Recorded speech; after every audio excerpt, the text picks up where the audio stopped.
మీద కలిసి కొట్లాడుతున్నారు. ఈ కొట్లాటలో చీల్చగొట్టాలి కాబట్టేసేసి ఏదో ఒకటి చెయ్యాలి. మరి ఏం చేయాలి చెప్పండి? పవన్ కళ్యాణ్ సింగిల్గానే పోటీ చేస్తే ఆయనే చెప్తున్నాడు కదా, నేను ఒంటరిగా పోటీ చేస్తే వచ్చే ఫలితం ఏంటో చెప్తున్నాడు. కలిసి ఎందుకు పోతున్నానో చెప్తున్నాడు. ఆయన రాజకీయ పార్టీ, ఆయన పార్టీ అధ్యక్షుల వారి నిర్ణయం. తప్పుంటే ఆ పార్టీలో సభ్యులు వాళ్ళు ఎత్తి చూపుతారు, లేదా కుల నాయకులు ఎవరైనా ఉంటే ఒక లేఖ రాస్తారు, లేదంటే దానికోసం ఒక సమీక్ష పద్ధతి, సరైన పద్ధతిలో సమీక్ష చేస్తారు, సలహాలు ఇస్తారు. సలహాలు ఇవ్వద్దన్నారంటే సలహాలు ఎక్కువైపోయినాయి. మంచి సలహా అయితే ఆయన తీసుకుంటాడు కదా, ఇప్పుడు మంచి సలహా అయితే తీసుకుంటాడు కదా, తీసుకోపోండి ఎట్లుంటాడు? ఇప్పుడు కాదు సార్, ఇప్పుడు నారాయణ గారు వైసీపీకి ఇవ్వండి. ఇప్పుడు నారాయణమూర్తి గారు మీరు వైసీపీ కాదు, నారాయణమూర్తి గారు మీ సలహా మంచిదైతే జగన్మోహన్ రెడ్డి గారు తీసుకుంటారు, మీ సలహా బాగోలేకపోతే జగన్మోహన్ రెడ్డి గారు ఏమంటారు? పో నారాయణ గారు అంటారు, రా నారాయణ రెడ్డి గారు అంటారుగా.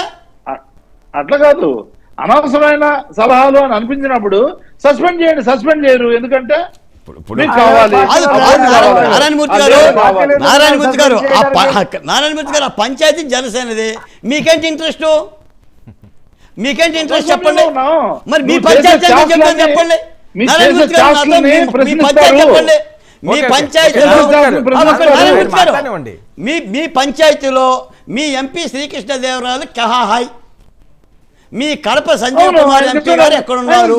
మంచిదే కదా, ఆయనకి ఇష్టం లేదు వెళ్ళిపోయాడండి, మంచిదే. ఇష్టం లేదు వెళ్ళిపోయారు అన్నారు. 5 సంవత్సరాలు మీ కాడి మోసి కోటంరెడ్డి శ్రీధర్ రెడ్డి గారు, రామనారాయణ రెడ్డి గారు, ఉండవల్లి శ్రీదేవి గారు, వసంత కృష్ణప్రసాద్ గారు, బాలశౌరి గారు, సార్ నారాయణమూర్తి గారు రేపు మీరు కూడా అంతేగా, మీరు అంతేగా అంటే మోపించుకొని పరిపాలన అయిన తర్వాత 30 రోజుల్లో అంటే మీ గురించి మాట్లాడకూడదు. మీరు పవన్ కళ్యాణ్ గారి గురించి మాట్లాడతారు.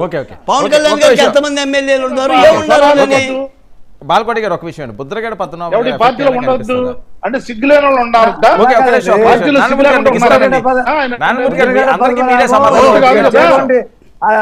జోగే గారు నారాయణమూర్తి గారు మాట వినండి. ఇప్పుడు ఈ డిబేట్ లో రఫీ గారు పార్టీలో ఉన్నారు, ఒక్క మాట వినండి. నారాయణమూర్తి గారు మీరు అధికార ప్రతినిధి, ఈ డిబేట్ లో అవమానించి నలుగురు వింటున్న డిబేటు కాస్త చర్చ చేయండి. చేస్తుంది కూడా మన పవన్ కళ్యాణ్ గారి మీద మాట్లాడుతున్నారు. ఆయనకి రాష్ట్రంలో చాలా మంది అభిమానులు ఉన్నారు, అందరూ చూస్తున్నారు. మీరు కరెక్ట్ మాట్లాడారా, రఫీ గారు కరెక్ట్ మాట్లాడారా, లేదా ఇంకోరు మాట్లాడారా చూద్దాం. మీరు అడిగేది ఏంటి సార్? ముద్రగడ పద్మనాభం గారి ఎఫెక్ట్ ఎలా ఉండే అవకాశం ఉంటుంది? ముద్రగడ్డ పద్మనాభం గారి ఎఫెక్ట్ ఏంటి సార్? ఇప్పుడు పవన్ కళ్యాణ్ గారు ఒక రాజకీయ పార్టీ అధ్యక్షులు, కుల నాయకుడు కాదు నేను చెప్తున్నా. ఆయన సార్ స్పష్టంగా చెప్పాడు, ముద్రగడ పద్మనాభం గారికి ఇష్టం ఉంటే జనసేనలో ఉండమనండి, లేకపోతే జనసేనకి వ్యతిరేకంగా పోటీ చేయమనండి. ఏముంది ఇందులో ఏముందండి? ఆయన కాపు ఉద్యమ నాయకుడు అని ఒక కాపు ఉద్యమ నాయకుడు అయితే కాపు సలహాలు ఇవ్వండి. మీ కాపు ఉద్యమ నాయకుడు మాకు ఉండారు, మాకు లేరా?